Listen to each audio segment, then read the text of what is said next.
কাঁকরোল ভাজাই বলুন অথবা কাঁকরোলের পুর, এটা যেমন একটি পুরনো রেসিপি, তার সঙ্গে খুব সহজভাবে বানিয়েও নেওয়া যায়।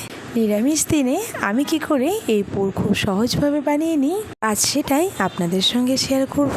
দেরি না করে শুরু করছি আজকের রেসিপি। নমস্কার, আমি তন্দ্রা, আর আপনারা দেখছেন আমার হেসেলে আজকের রেসিপি কাঁকরোলের পুর।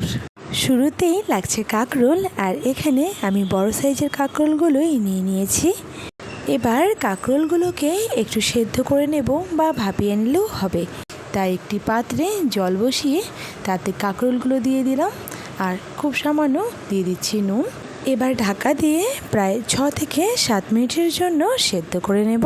এবার পুরগুলোকে ভেজে নেওয়ার জন্য একটি ব্যাটার তৈরি করে নেব। আমি এখানে চায়ের কাপের হাফ কাপ মতো আতপ চাল আগে থেকেই জলে ভিজিয়ে রেখেছিলাম, এরপর শিলনোড়াতে বেটে নিয়েছি। এবার রঙের জন্য দিয়ে দিয়েছি হলুদ গুঁড়ো, স্বাদ মতো নুন, কিছুটা চিনি ও সামান্য কালো জিরে। আপনারা চাইলে পরে এখানে চালের গুঁড়োর সঙ্গে কিন্তু কিছুটা বেসনও একসঙ্গে মিশিয়ে একটি ব্যাটার তৈরি করে নিতে পারেন। আমি শুধুমাত্র চালের গুঁড়ো দিয়েই পুরগুলোকে ভেজে নেব বলে চালের গুঁড়োর সঙ্গে আর বেসন দিলাম না। সব কিছু দিয়ে এভাবে ভালোভাবে মিশিয়ে নিয়েছি, আর এইদিকে কাঁকরোলগুলো সেদ্ধ হয়ে গেছে। আর পুর বানাবার জন্য আমি এখানে 3টি কাঁকরোল নিয়েছি। সবগুলো কাঁকরোল এভাবেই জল ঝরিয়ে একটি পাত্রে তুলে নেওয়ার পর অপেক্ষা করতে হবে এগুলো ঠান্ডা হওয়া পর্যন্ত। কাঁকরোলগুলো একটু ঠান্ডা হয়ে যাওয়ার পর আমি একটি চামচের সাহায্যে এর বীজগুলোকে আলাদা করে একটি পাত্রে তুলে নেব। কাঁকরোলগুলো যেন ফেটে না যায়, এভাবেই সবগুলো কাঁকরোলের বীজ আমি আলাদা করে নিয়েছি। এদিকে ব্যাটারটাও একদম তৈরি করে নেওয়া হয়ে গেছে। গ্যাসে একটি পাত্র বসিয়ে গরম করে নিয়ে দিয়ে দিয়েছি সামান্য সর্ষের তেল। এবার তেল গরম হয়ে গেলে এর মধ্যে দিয়ে দিয়েছি হাফ টিস্পুন মতো কালো জিরে। এবার 4 থেকে 5 সেকেন্ড পরেই এর মধ্যে দিয়ে দিচ্ছি কাঁকরোলের বীজগুলোকে। ভালোভাবে একটু মিশিয়ে নিয়ে এর মধ্যে ঝালের জন্য দিয়ে দেব পাকা লঙ্কা।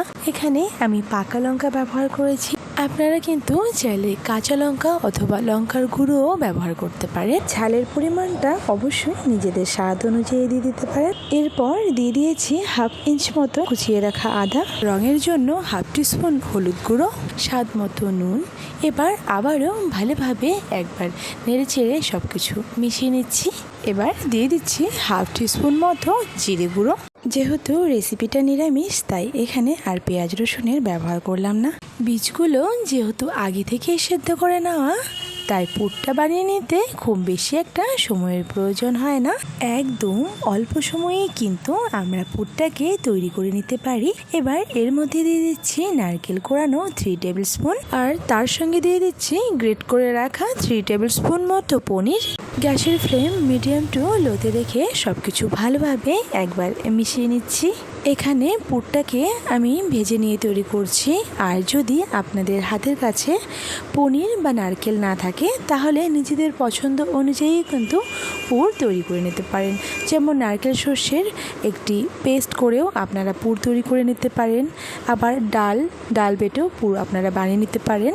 নিজেদের পছন্দ অনুযায়ী যে কোনো রকমভাবেই কিন্তু আপনারা পুর তৈরি করে নিতে পারেন। এবার একদম শেষে দিয়ে দিচ্ছি হাফ টিস্পুন মতো চিনি। পুরটা একদম তৈরি হয়ে গেছে।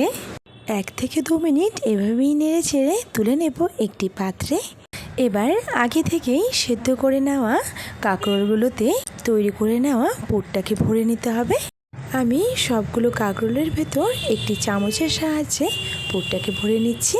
আচ্ছা, এখানে কাঁকরোলগুলোকে কিন্তু আমি এরকমভাবেই শেপ দিয়ে নিয়েছি, তবে আপনারা যদি চান অন্যরকমভাবেও কিন্তু কেটে নিয়েও এরকমভাবে পুর বানিয়ে নিতে পারেন। এখানে আরেকটি কাঁকরোল আমি হাতের সাহায্যে পুরটাকে ভরে এরকম প্রেস করেও দেখিয়ে দিচ্ছি। আপনারা নিজেদের সুবিধা অনুযায়ী যেরকমভাবেই চান পুরগুলোকে তৈরি করে নিতে পারেন। এভাবে সবগুলো পুর আমি তৈরি করে নিয়েছি। এবার পুরগুলোকে ভেজে নিতে হবে, আর তাই গ্যাসে একটি পাত্র বসিয়ে নিয়েছি। গরম হয়ে গেলে এর মধ্যে দিয়ে দিয়েছি সর্ষের তেল। আমি যদিও সর্ষের তেল ব্যবহার করলাম, তবে আপনারা চাইলে কিন্তু রিফাইন্ড অয়েল দিয়েও ভেজে নিতে পারেন। তবে সর্ষের তেলে ভেজে নিলে পুরগুলো খেতে আরও বেশি ভালো লাগবে। আচ্ছা, এবার এই কাঁকরোলের পুরগুলোকে ভালোভাবে বেটার লাগিয়ে ভেজে নিতে হবে। আর তাই একটি করে কাঁকরোল আমি এরকমভাবেই তৈরি করে নিচ্ছি। সবগুলো কাঁকরোল আমি এরকমভাবেই তৈরি করে নিয়ে ভেজে নেব। এদিকে তেলও গরম হয়ে গেছে, আর সাবধানে একটি করে কাঁকরোল তেলের মধ্যে ছেড়ে দিতে হবে। কাঁকরোলের পুরগুলোকে আমি মিডিয়াম টু লো ফ্লেমে রেখেই ভেজে নেব। গ্যাসের ফ্লেম হাইতে রেখে বড়াগুলো ভাজতে গেলে কিন্তু পুড়ে যাবে।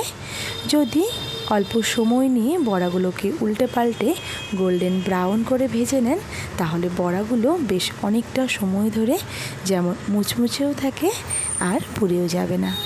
এক পাশ এরকম গোল্ডেন ব্রাউন হয়ে গেলে আমি উল্টে অপর পাশটাও ভেজে নিচ্ছি। এভাবেই অল্প আছে উল্টে পাল্টে বড়াগুলোকে গোল্ডেন ব্রাউন করে ভেজে নিতে হবে। প্রথমে 3টি পুর এরকমভাবে ভেজে আপনাদের দেখিয়ে নিলাম। ঠিক এরকমভাবে বাকি পুরগুলোকেও আমি ভেজে তুলে নেব। পুরগুলো যেহেতু ভাজা হয়ে গেছে, এবার একটি পাত্রে তুলে নিচ্ছি। এবার বাকি পুরগুলোকেও যেহেতু ভেজে নেব, তাই একে একে সবগুলো পুর আমি দিয়ে দিলাম। এবার এই পুরগুলোকেও উল্টে পাল্টে গোল্ডেন ব্রাউন করে ভেজে তুলে নিলেই তৈরি হয়ে যাবে কাঁকরোলের পুর। আর আজকের এই নিরামিষ কাঁকরোলের পুর রেসিপিটি আপনাদের কেমন লাগলো আমাকে কমেন্টে জানাতে ভুলবেন না। রেসিপিটি সত্যি ভালো লেগে থাকলে একটি লাইক করে সকলের সঙ্গে শেয়ার করে দিতে ভুলবেন না। আর এই চ্যানেলে নতুন হয়ে থাকলে চ্যানেলটিকে সাবস্ক্রাইব করে পাশে থাকার অনুরোধ রইল। তাহলে দেখা হচ্ছে আবারও একটি নতুন রেসিপি নিয়ে।